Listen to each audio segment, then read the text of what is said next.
হাইকোর্টের এনএক্স ভবনের সামনে হাজার হাজার শিক্ষার্থী ইতিমধ্যেই জড়ো হয়েছেন এবং স্লোগানে উত্তাল করে রেখেছেন এখানকার পরিবেশ। আপনাকে একটু দেখানোর চেষ্টা করব তাদের আজকের যে অবস্থান, সেই অবস্থানে তারা তাদের যে দাবি সেটি এখানে দাবি করছেন যে প্রধান বিচারপতি যিনি রয়েছেন ওবায়দুল হাসান, তার পদত্যাগ করতে হবে এবং অল্প কিছুক্ষণ সময় আছে এবং আজকে তারা বলেছেন যে দুপুরে 1টার মধ্যে তাকে পদত্যাগ করতে হবে। আপনাকে একটু দেখাবো শিক্ষার্থীরা ইতিমধ্যে এখানে এসে তাদের যে আলটিমেটাম সেই আলটিমেটামটি ঘোষণা করছেন এবং স্লোগানে উত্তাল করে রেখেছেন এখানকার পরিবেশ। তারা যেটি দাবি করছেন যে প্রধান বিচারপতি তিনি সদ্য সাবেক প্রধানমন্ত্রী শেখ হাসিনার দলীয় পোষ্য এবং এর কারণেই তাকে পদত্যাগ করতে হবে, অন্যথায় বিচার বিভাগে নানা ধরনের জটিলতা তৈরি করবে প্রধান বিচারপতি। এটিকে ঘিরে ইতিমধ্যে যেমনটি দেখছেন যে তাদের যে অবস্থান এবং উপস্থিতি সেটি ইতিমধ্যেই হাইকোর্টের যে অ্যানেক্স ভবন রয়েছে সেখানে ব্যাপক আকার ধারণ করেছে এবং শিক্ষার্থীরা বলছেন তাদের দাবি আদায় না হওয়া পর্যন্ত তারা তাদের কর্মসূচি চালিয়ে যাবেন।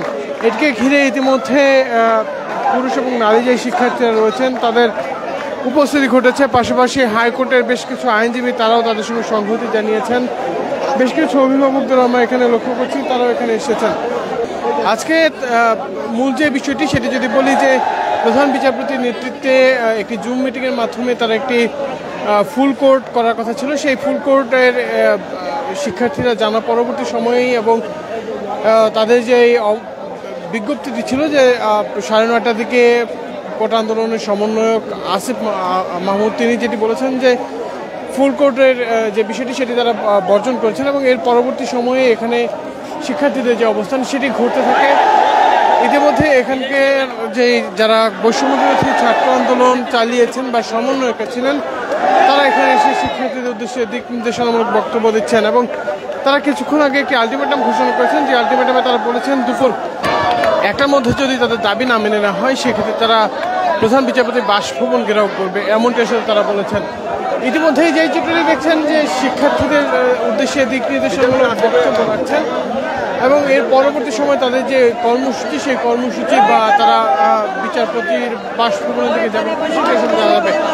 এখন পর্যন্ত আমরা যেটি লক্ষ্য করছি যে আইনশৃঙ্খলা বাহিনীর মধ্যে বাংলাদেশ সেনাবাহিনীর একটি টিম ছিল কিছুক্ষণ আগে, তবে এখন আর এখানে তাদেরকে দেখা যাচ্ছে না। তবে যেটি দেখছি যে শিক্ষার্থীদের যে অবস্থান সেটি কিন্তু প্রতিনিয়ত বৃদ্ধির যে দৃশ্য সেটি এখানে লক্ষ্য করা যাচ্ছে।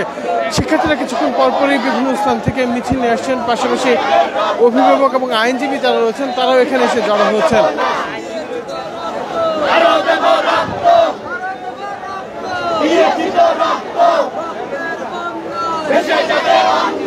ইতিমধ্যে এখানে দেখছেন যে স্লোগানে উত্তাল করে রাখা বা স্লোগানে মাতিয়ে রাখার যে বিষয়টি সেটি এখানে লক্ষ্য করা যাচ্ছে। তবে কিছুক্ষণ আগে আমরা যে বিষয়টি জেনেছি যে তত্ত্বাবধায়ক সরকারের উপদেষ্টা মণ্ডলীর সদস্য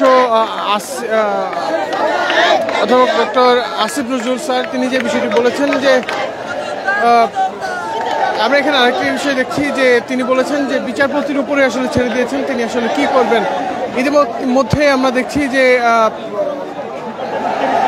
বৈষম্যবিরোধী ছাত্র আন্দোলনের অন্যতম সমন্বয়ক হাসনাত আবদুল্লাহ তিনি এখানে এসে উপস্থিত হয়েছেন এবং কিছুক্ষণের মধ্যেই তাদের হয়তো পরবর্তী যে কর্মসূচি বা কার্যক্রম সেটি ঘোষণা করবেন।